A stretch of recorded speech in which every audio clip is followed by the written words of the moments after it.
போன எபிசோட் பார்த்துருப்பீங்க. இப்போ நான் இந்த எபிசோடு 1080p 60 fps வச்சிட்டேன். இது எப்படி இருக்குன்னு சொல்லுங்கள். இப்போ நான் தாடவாடிலேருந்து ரிட்டன் வந்துட்டேன். ஹாசனூர் ஹாசனூர் தாண்டிட்டேன். நம்ம பிரேக்ஃபாஸ்ட் சாப்பிட்ட இடத்தையும் தாண்டிட்டேன். இப்போ போகிற வழியில் திம்பம் வியூ பாயிண்ட் மட்டும் பார்த்துட்டு அப்புறம் அப்படியே கீழே இறங்கிட வேண்டியதுதான். இப்போ நான் திம்பம் வியூ பாயிண்ட்டுக்கு தான் மேப்ஸ் போட்டிருக்கேன். இன்னும் 4.2 கிலோமீட்டர்ஸ் இருக்குது. அங்கே போய் திம்பம் வியூ பாயிண்ட் பார்த்துட்டு அதுக்கப்புறம் அப்படியே கீழே நம்ம வீட்டுக்கு கிளம்ப வேண்டியதான். கீழே இறங்கில இறங்குறது ஃபுல்லாக ரெக்கார்ட் பண்ணலான்னு இருக்கேன். அப்படியே ராவாக போடுறக்கு எப்படி இருக்குன்னு சொல்லுங்கள். இதாங்க திம்பம் வியூ பாயிண்ட். அங்கே பாருங்கள், திம்பம் வியூ பாயிண்ட்.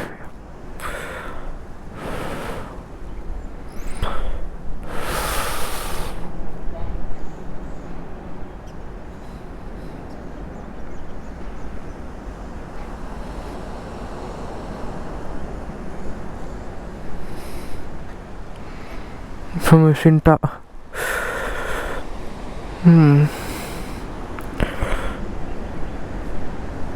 வாங்க அப்படியே கிளம்புவோம்.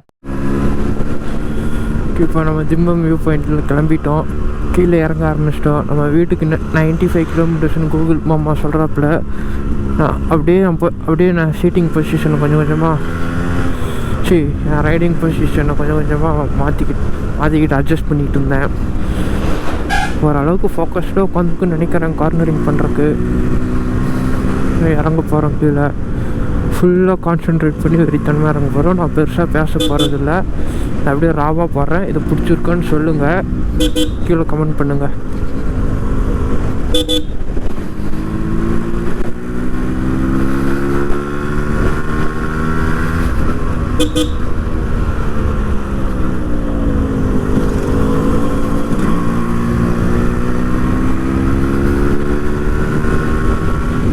ஃப்ரண்ட் அண்ட் பேக் ரெண்டுமே புது டயர் போடங்காட்டி செம்ம ஃபீலுங்க.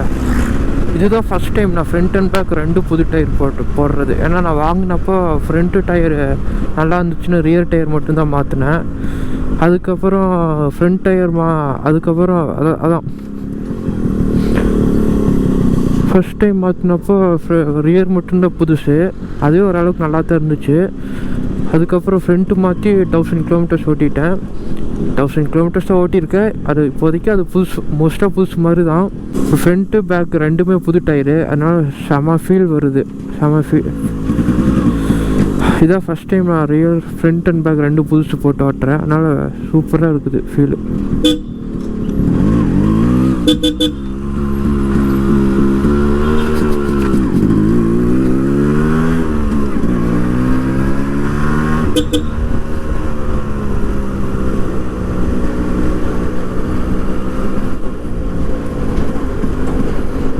இது நாம போகிறப்ப பார்த்து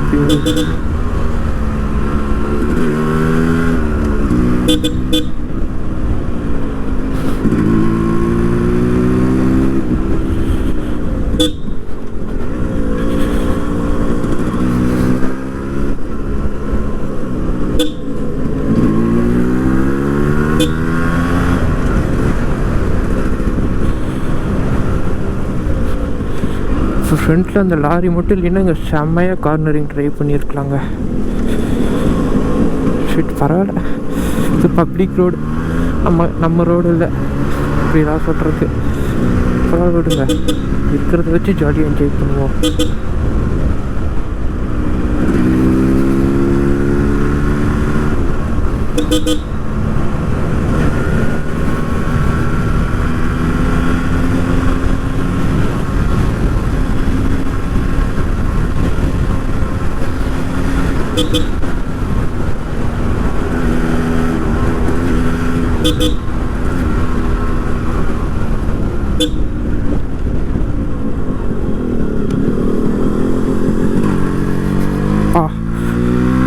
செம்மங்க.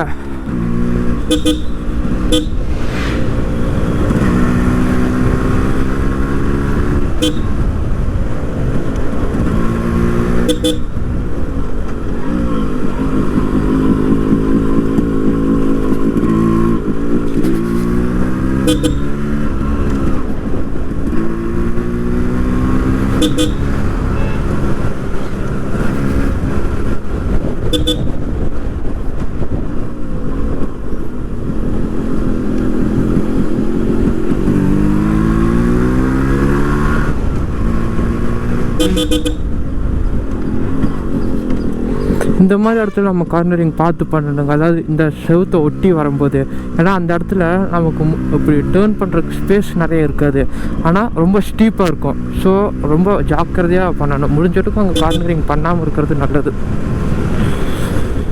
இந்த மாதிரி இடத்துல நம்ம தாராளமாக கார்னரிங் பண்ணலாங்க. எனக்கு நமக்கு ஸ்பேஸ் நிறைய இருக்குது. ஸோ நல்லா பண்ணலாம்.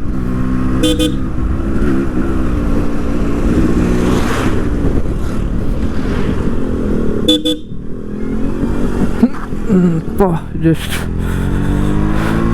தேவையில்லாமல் ஜெர்க்கும். டக்குன்னு காரை பார்த்தோன்னே எனக்கு கண்ட்ரோல்லாம் மிஸ் ஆகலை, பட் காரை பார்த்தோன்னே டக்குன்னு நான் ஒரு சைடு காலை கீழே வச்சுட்டேன். ஏன்னு தெரில, லைட்டாக பேனிக் ஆகிற இது கொஞ்சம் குறைச்சிக்கணும். ஏன்னா நம்ம பைக் ஓட்டும் போது பேனிக் மட்டும் எப்போவும் எதுக்கும் பேனிக் மட்டும் ஆகவே கூடாது.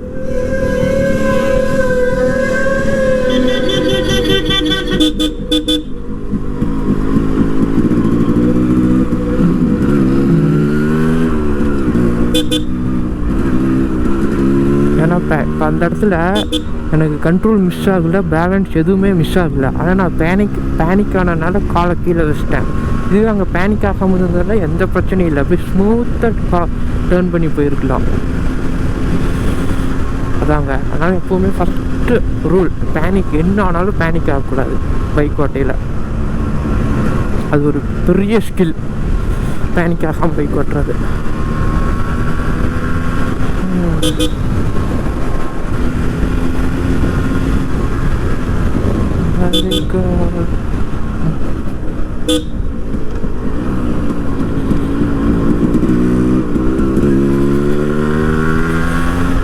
கீழே போயிட்டு டயர்ஸை பார்க்கலாங்க எந்த அளவுக்கு.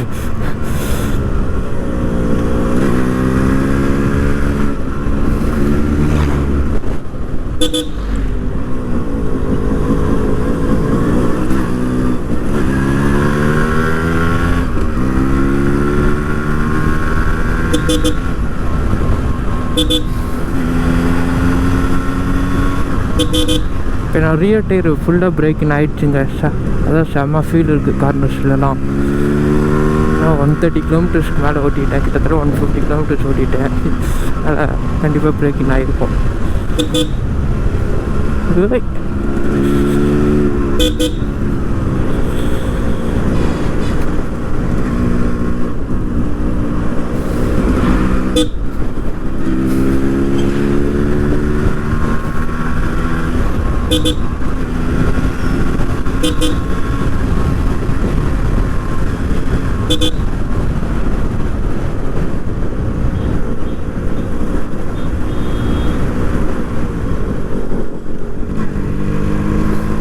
இப்போ பார்த்தீங்களா நான் எப்படி பிரேக் போட்டேன்னு, இந்த மாதிரி தான் பிரேக் பண்ணணும். அதாவது பைக் லீன் ஆங்கிள் இருக்கல பிரேக் போடக்கூடாது. நம்ம கார்னரிங்கில் பிரேக் போடணும்னு தோணுச்சுன்னா நம்ம பைக்கில் ஏபிஎஸ்ஸோ இல்லை கார்னரிங் ஏபிஎஸ்ஸோ இருந்தால் ஓகே. ஏபிஎஸ் கார்னரிங் ஏபிஎஸ்ஸில் இல்லாதப்போ நம்ம கார்னர்ஸ் அப்போ பிரேக் பண்ணோன்னா முடிஞ்ச அளவுக்கு பைக்கோட லீன ஆங்கிளை குறைச்சிடணும். முடிஞ்ச அளவுக்கு முடிஞ்ச அளவுக்கு இப்படி இல்லாமல் முடிஞ்ச அளவுக்கு இப்படி இருக்கிற மாதிரி நம்ம பார்த்துக்கணும் பைக்கு. இது ஒரு ரைடிங் டிப். இப்போ இந்த காரில் பார்த்தீங்களா, இது கார் ஓட்டும் போது ஒரு ரைடிங் டிப். ஹேர்பின் பென்சிலில் ரியர் வீல் வந்து இந்த பள்ளத்தில் இறங்கும், அதை நம்ம பார்த்துக்கணும். இப்படி தாங்க நம்ம ஒவ்வொரு ரைட்ஸ்லையும் நம்ம ஏதாச்சும் கற்றுக்கணும். ஸ்கில்ஸ் பில்ட் பண்ணிக்கிட்டே இருக்கணும்.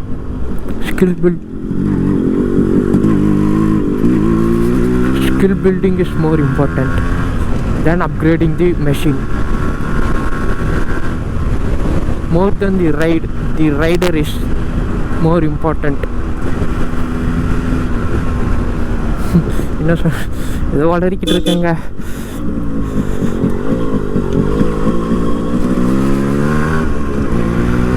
நானும் சில மிஸ்டேக்ஸ் எல்லாம் பண்ணுவேன்.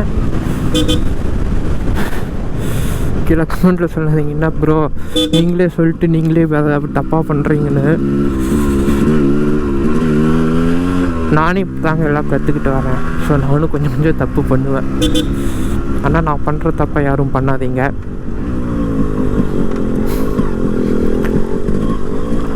நான் பண்ணுற தப்பை யாரும் பண்ணாதீங்கன்னு நான் அட்வைஸ் பண்ணுறதுனால நினைக்காதீங்க, சொல்கிறேன்.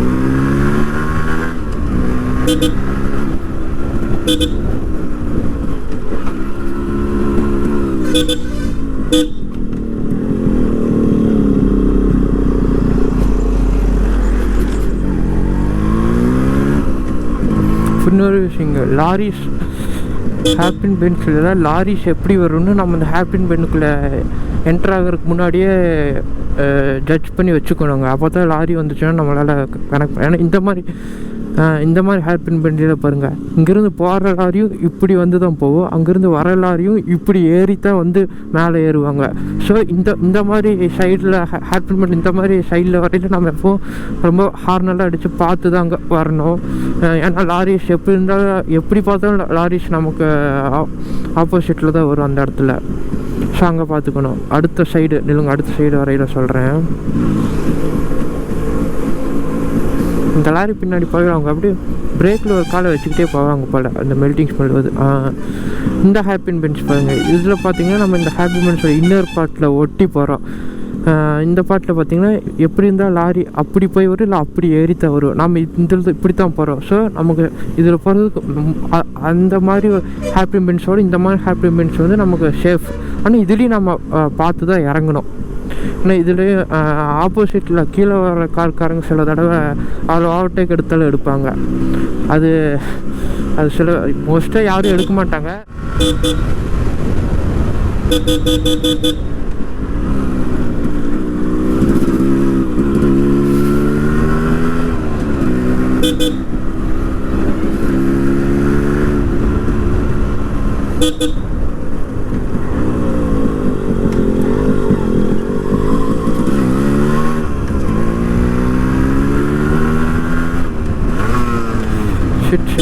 கியர் ஸ்லிப் ஆயிடுச்சுங்க. இது ஒரு பிரச்சனைங்க RX-ல. ஆர்பிஎம் கரெக்டாக இல்லைனாவோ, இல்லை செயினுக்கு ஒழுங்காக லூப் பண்ணலினாவோ, இல்லை ஓவர் ஹீட் ஆனாவோ இந்த மாதிரி கியர் அப்பப்போ ஸ்லிப் ஆகும். ஹில்ஸ் இறங்குற நாங்கள் வெறித்தனமாக இறங்குறதுனால ஏதோ ஸ்லிப் ஆகுது.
ஓகேங்க, அவ்வளோதாங்க, இறங்கியாச்சு.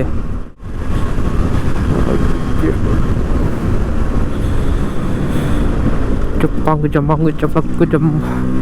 ஓகேங்க, ஒரு வழியாக கீழே இறங்கிட்டோம். 2.5 மாதத்துக்கு அப்புறம் ஒரு ஒர்த்தான ரைடுங்க. என்னோட துருப்பிடிச்சிருந்து என்னோட சின்ன சின்ன ரைடிங் ஸ்கில்ஸ் எல்லாம் திரும்ப பாலிஷ் பண்ணி எடுத்துட்டேங்க. இதுக்கு மேலே போகிற ரைட்ஸ்க்கெல்லாம் யூஸ் ஆகும். நிறைய பிளான்ஸ் போட்டு வச்சுருக்கேன். ஓவராக பில்டப் கொடுக்குறதுக்கும் பயமாக இருக்குது. ஏன்னா அந்த பிளான்ஸ் எல்லாம் திடீர்னு நடக்காமல் போயிடுச்சுன்னு என்ன பண்ணுறேன்னு பில்டப் கொடுக்காமல் இருக்கவும் முடியல. இல்லைங்க, ஒரு விஷயத்த மறந்துட்டு 5 கிலோமீட்டர் வந்துட்டேங்க. வீட்டுக்கு இன்னும் 80 கிலோமீட்டர்ஸ் இருக்குங்க. நம்ம கார்னரிங்குங்கிற பேர் என்னென்னமோ பண்ணிக்கிட்டு வந்தோம்லங்க. அதில் நம்ம டயர்ஸில் இந்த எட்ஜஸில் எவ்வளோ தேஞ்சிருக்குன்னு பார்க்கணுன்னு நினச்சேங்க. அதை பார்க்காம 5 கிலோமீட்டர்ஸ் ஓட்டிக்கிட்டு வந்துட்டேன். அது இன்னும் அப்படியே இருக்கான்னு தெரில. வாங்க போய் பார்ப்போம். சூப்பர் வியூவில் தான் போட்டிருக்கேன். எந்த அளவுக்கு நல்லா தெரியுன்னு தெரில, பார்ப்போம். இந்த புது டயர் பட் ஓகே. இது வரைக்கும் பிளாக்காக இருக்குது. நார்மலாகவே அப்படி தான் இருக்குமா? நான் சும்மா பில்டப்பு நமக்கு நாமே கொடுத்துப்போம். ஃப்ரண்ட்டு இது வரைக்கும் இருக்குது. பார்ப்போங்க. ஒரு வழியாக இதையும் முடிச்சிட்டோம். அடுத்த ரைடு எங்கேயாச்சும் போவோம். சொல்லுங்க. இவ்வளோ நேரம் பைக்கை ஃபுல்லாக ஸ்ட்ரெச் பண்ணி இறக்கிட்டனால சிண்டாவுக்கு கொஞ்சம் ரெஸ்ட் விட்டுட்டு ஒரு 5 மினிட்ஸ் ரெஸ்ட் விட்டு கிளம்புவோம். இப்போ பார்த்திங்கன்னா நம்ம பண்ணாரியெல்லாம் தாண்டி வந்துட்டோம். இன்னும் வீட்டுக்கு இன்னும் 75 கிலோமீட்டர்ஸ் இருக்குது. ஷின்டா ரிசர்வ் விழுந்துட்டா. ஒரு மைலேஜ் எக்ஸாக்டாக இல்லாமல் ரஃபாக ஒரு மைலேஜ் டெஸ்ட் பண்ணலான்னு இருக்கேன். 67,200 கிலோமீட்டர்ஸ் ஓடோவில் ஷின்டா ரிசர்வ் விழுந்திருக்கா. இப்போ நான் திரும்ப பெட்ரோல் அடிச்சுட்டு திரும்ப எப்போ ரிசர்வ் விழுவுறான்னு பார்த்துட்டு அதை வச்சு மைலேஜ் கேல்குலேட் பண்ணலான்னு இருக்கேன். பார்க்குறேன். இந்த வீடியோலேயே இப்போ வீட்டுக்கு போகிறக்குள்ளேயே திரும்ப ரிசர்வ் விழுந்துட்டானா இந்த வீடியோலேயே உங்களுக்கு அந்த ரஃப் எஸ்டிமேஷன் ஒன்று சொல்கிறேன். இல்லைன்னா அடுத்த ரைடு வீடியோட சொல்கிறேன். கூடிய சீக்கிரம் எக்ஸாக்டாக ஒரு மைலேஜுக்குன்னு ஒரு வீடியோ போடுறேன். இல்லை ஒரு ரிவ்யூ மாதிரி பண்ணலான்னு இருக்கேன். அதில் மைலேஜ் கவர் பண்ணிடலாம். இதுக்கு தனியாக 2 வீடியோவை போட்டுக்கிட்டு வாங்க முன்னாடி போய் பெட்ரோல் அடிச்சுட்டு அப்புறம் எவ்வளோ கிடைச்சிருக்கேன்னு சொல்கிறேன். மைலேஜ் கால்குலேட் பண்ணுறதுக்கு யூஸ் ஆகும். இப்போ பார்த்தீங்கன்னா பெட்ரோல் போட்டேன். 1.9 லிட்டர்ஸ் போட்டிருக்கேன். வீட்டுக்கு இன்னும் 70 கிலோமீட்டர்ஸ் இருக்குது. வீட்டுக்கு போகிறக்குள்ளே ரிசர்வ் விழுந்துருமான்னு தெரில, பார்ப்போம். ரிசர்வ் விழுந்துருச்சுன்னா மைலேஜ் கால்குலேட் பண்ணி இந்த வீடியோவை சொல்கிறேன். அப்படி விழுகலைன்னா அடுத்த வீடியோவை சொல்கிறேன். அடுத்த வீடியோ எடுக்கிறதுக்கு முன்னாடி இன்றைக்கி வீட்டுக்கு போனதுக்கு அப்புறம் விழுந்துச்சுன்னா இந்த வீடியோவோட எண்டிங்கில் போடுறேன். இல்லைன்னா டிஸ்கிரிப்ஷனில் எவ்வளோ மைலேஜ் கொடுத்துருக்குன்னு போட்டிருக்கேன், பாருங்கள். வாங்க அப்படியே போவோம். ஓகேங்க, இப்போ டைம் பார்த்திங்கன்னா கிட்டத்தட்ட 2 ஆச்சு. 3:20க்கு வீட்டுக்கு போயிடுவோன்னு கூகுள் மாமா சொல்கிறாரு. இன்னும் வீட்டுக்கு பார்த்திங்கன்னா 60 கிலோமீட்டர்ஸ் இருக்குது. ஏன்னா இதுக்கு மேலே மோஸ்ட்டாக வியூஸு இன்ட்ரெஸ்டிங்காக இன்னும் வராது. இதுக்கு மேலே அப்படியே கொஞ்சம் கொஞ்சமாக அப்படியே இந்த ஃபாரஸ்ட்லாம் போய் இந்த மாதிரி ட்ரீஸ் இதெல்லாம் போய் கொஞ்சம் கொஞ்சமாக இது சிட்டிக்குள்ளே போயிடுவோம். அப்புறம் அப்படியே வீட்டுக்கு போயிடுவோம். ஸோ இதுக்கு மேலே சும்மா வீடியோ டைம் ஏற்றுறக்கோ